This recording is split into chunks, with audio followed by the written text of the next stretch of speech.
Atención, detente, mira y escucha, porque ahora comienza La Fuente, donde la tele y la radio se dan la mano. Chile TV y Radio Universidad de Chile te dan la bienvenida a nuestra fuente burbujeante de información diferente. Y estamos en La Fuente y saludamos de inmediato a nuestra colega Francisca Palma. Fran, bienvenida. Muchas gracias, colega. Nunca habíamos estado en el estudio No había tocado nunca. No nos había tocado, así que un gusto compartir contigo, un gusto estar acá en La Fuente. Me cambié de día, yo soy de los miércoles, pero hoy día me tocó martes. Y yo no soy de ningún día, pero como Diego no podía, me invitaron a... Un saludo a Diego Parra, que está ahí, no sé en qué taller anda, pero que aprenda. Sí, ojalá. No, Diego es una persona muy capacitada. Habilosito.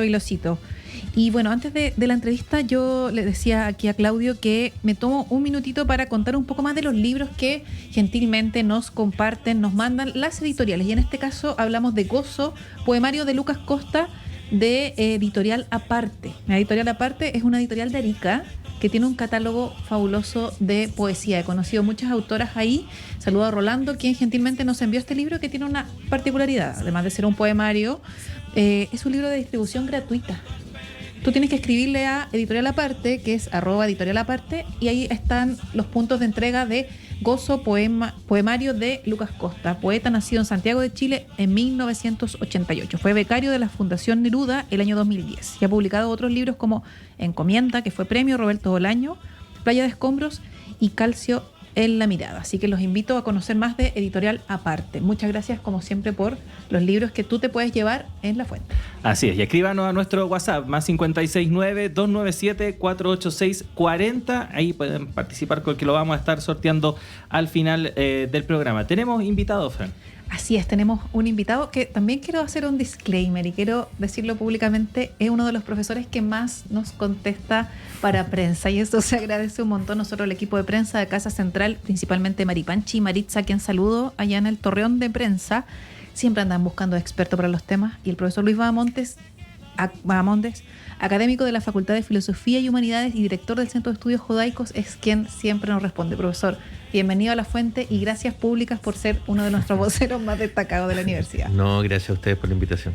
Sí, profesor, queremos conversar con usted porque se publicó hace algunos días la cuarta entrega de los resultados del Censo de Población y Vivienda 2024, la última que se programó para el semestre de este año, donde se presentaron diversos temas, características de nuestra población, y uno de ellas dice relación sobre la religión o el credo, y señala, por ejemplo, algunos datos. Del total de personas de 15 años o más, el 74,2% tiene alguna religión o credo, de ellas un 54,5% son mujeres, 45,5% hombres.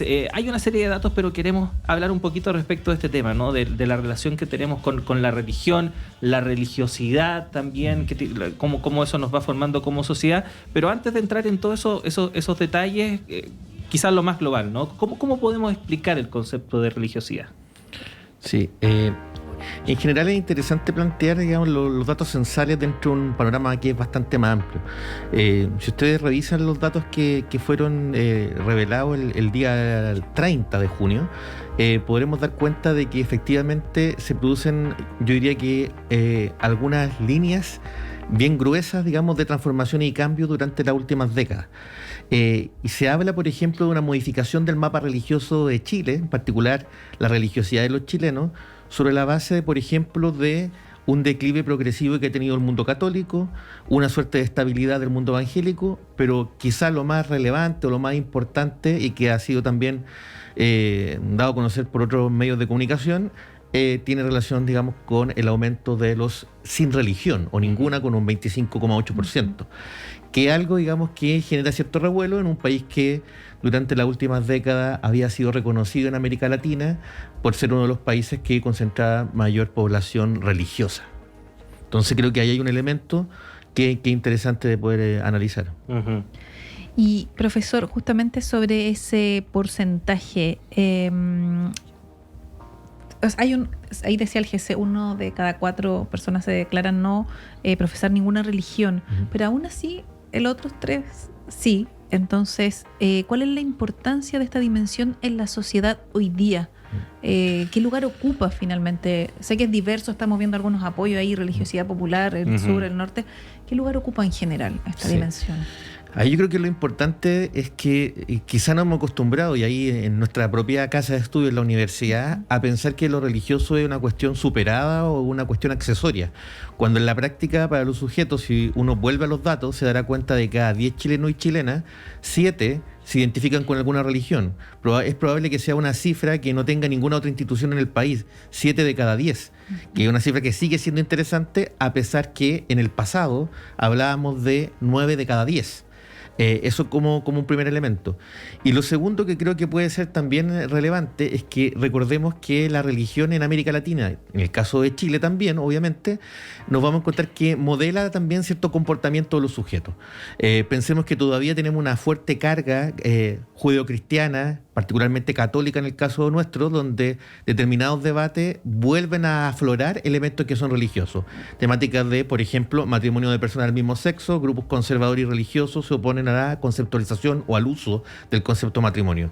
Pero también lo vamos a ver en el caso de aborto, eutanasia, etcétera, etcétera. Entonces es algo que está permanentemente en la discusión pública y que no es posible de reducir simplemente, digamos, al culto, a quién va a misa o quién no, quién está bautizado o quién no, que en la práctica efectivamente son cuestiones que van en descenso. Entonces es una cuestión que es mucho más profunda que simplemente ir a misa o no, ir al templo o no, o estar bautizado o no. Sí, eso es interesante porque, claro, últimamente uno ha visto, y sobre todo en las noticias, etcétera, etcétera, cómo han surgido una serie de casos que han puesto en cuestionamiento, ¿no?, la rectitud de quienes encabezan o son parte de ciertas instituciones, como en este caso, por ejemplo, la institución de la Iglesia Católica. Y la gente ha ido perdiendo un poco la confianza en esa institución en particular, pero da la sensación de que eso no es necesariamente igual a cómo la gente percibe, por así decirlo, su espiritualidad o su fe. Es decir, no porque tengan menos confianza en la Iglesia Católica quiere decir que a lo mejor ellos se sientan menos católicos.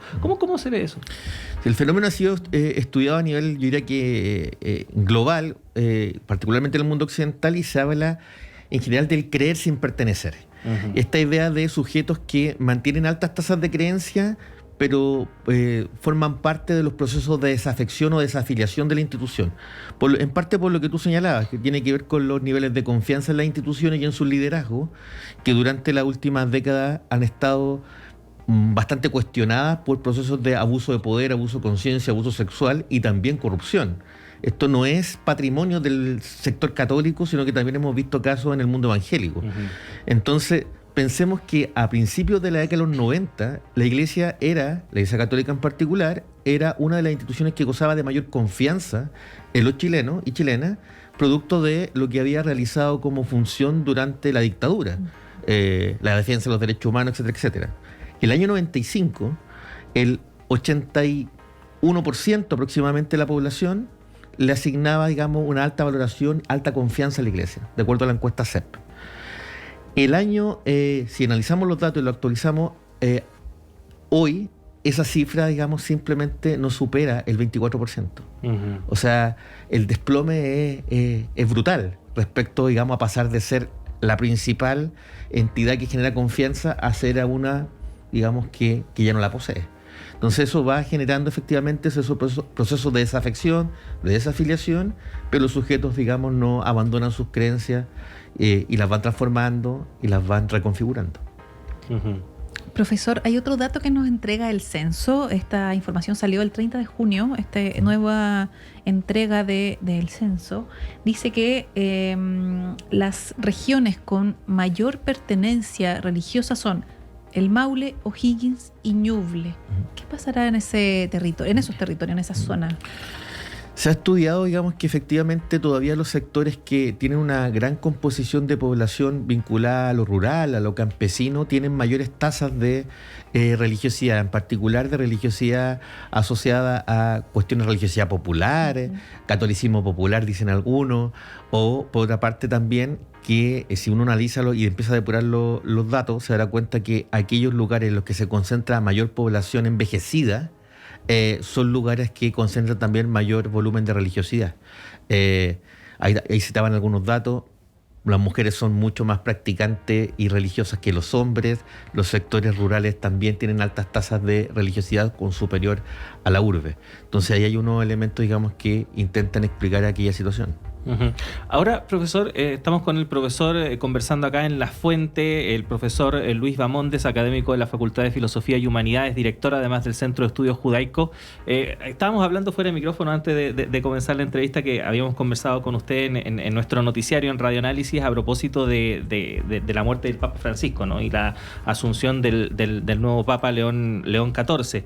Y se dio ahí un fenómeno bastante interesante que fue algo que capturó la atención de prácticamente todo el mundo. Todas las noticias hablaban respecto de eso, se hizo un seguimiento durante toda la semana y gente que no se declara como religiosa o que no profesa a lo mejor la fe católica estaba pendiente del tema, ya sea por su interés histórico, social, etcétera, etcétera. ¿Cómo calificaría ese hecho, ¿no? Que algo como, por ejemplo, el cambio de Papa haya capturado tanto la atención de la sociedad a día de hoy, que estamos hablando precisamente de una pérdida de confianza en la institución, de baja en todos los índices relacionados con el tema? ¿Cómo? Yo creo que en gran medida se explica por el legado, podríamos colocarlo en esos términos, que había tenido Francisco. O sea, yo creo que la relevancia de Francisco impulsa la inquietud referida, digamos, a quién va a ser su sucesor. Recordemos que el Papa Francisco era un papa que tenía una relación y vinculación con redes sociales o con los medios de comunicación mucho más cercana que los anteriores, y que había mostrado, comillas, cierta apertura a temas que no le son cómodos a la Iglesia Católica, como el tema de la homosexualidad o la posibilidad de que las mujeres pudieran acceder al sacerdocio. Entonces hay una suerte de morbo también respecto a si la figura que lo venía a suceder iba a ser de continuidad o iba a romper con lo ya establecido, y íbamos a dar un paso hacia adelante o paso hacia atrás. Creo que eso generó, digamos, mucho interés, más allá de quién fuera el nombre, y también pensando en que se transforma en un hito histórico. Uh-huh. O sea, estamos hablando de la religión que concentra un número importante de fieles a nivel mundial, y donde en particular esos fieles se concentran en América Latina. Entonces creo que ahí hay elementos que comienzan a explicar también este interés, esta idea, digamos, de si lo que se avanzó efectivamente se va a perdurar o si se va a poder seguir avanzando el elemento de continuidad que Francisco había establecido. Profesor, prontamente vamos a tener acá en La Fuente a la profesora María Olivia Monkeberg, que hizo un trabajo de investigación sobre iglesias evangélicas. Uh-huh. También a propósito de los nuevos escenarios geopolíticos y tal, hay una arremetida conservadora. No sé si eso va necesariamente de la mano con la religiosidad. ¿Cuál es su visión respecto a este avance de las iglesias evangélicas y en general como ese movimiento más conservador? Sí, en América Latina en particular, yo diría que el caso de Brasil con Bolsonaro, también los vínculos de Milei con ciertas iglesias evangélicas, y también algunos casos en Centroamérica comenzaron a reforzar la idea del supuesto, comillas, voto evangélico. Uh-huh. Eso también va a llegar como una ola a Chile, y el interés que van a tener ciertos sectores políticos por, comillas, intentar capturar este voto que la clase política a ratos quiere creer que es un voto homogéneo cuando el mundo evangélico es heterogéneo. Uh-huh. El mundo evangélico vota izquierda, vota derecha, ese día no se levantó a votar, o sea, o es, comillas, se considera político, es tan diverso que cuesta, digamos, pensar en un voto evangélico homogéneo como quien captura un rebaño y ese rebaño se dirige en determinada dirección. Es una ficción. Eso ha sido, digamos, bastante estudiado por los colegas en Brasil y en Argentina. Ahora, eso no quiere decir que ciertos sectores del mundo evangélico tengan agendas comunes con los grupos conservadores y en este caso con la derecha política.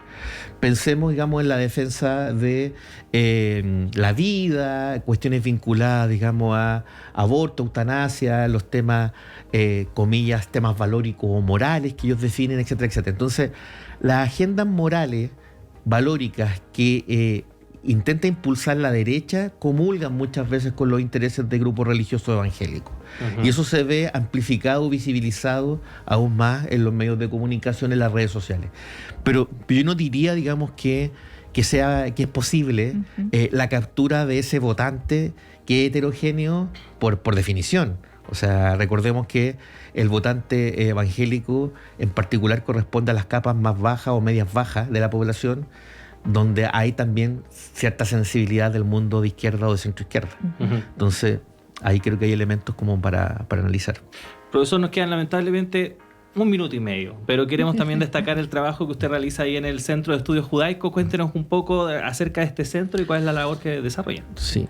Nosotros somos uno de los centros más antiguos de la universidad, junto con los colegas del Centro de Estudios Griego y el Centro de Estudios Árabe. Nuestro centro tiene 57 años y dentro de esas particularidades de ser un centro de estudios judaico, nosotros abordamos 2 líneas de investigación, que es cultura judía, lengua, arte, historia, en fin, y la parte que a mí me toca coordinar y trabajar ahí, que es la línea de ciencias de la religión. Creo que somos la única unidad en la Universidad de Chile que aborda lo religioso de una perspectiva no confesional, culturalista, interdisciplinaria, y que somete a crítica lo religioso sin ningún, digamos, interés oculto.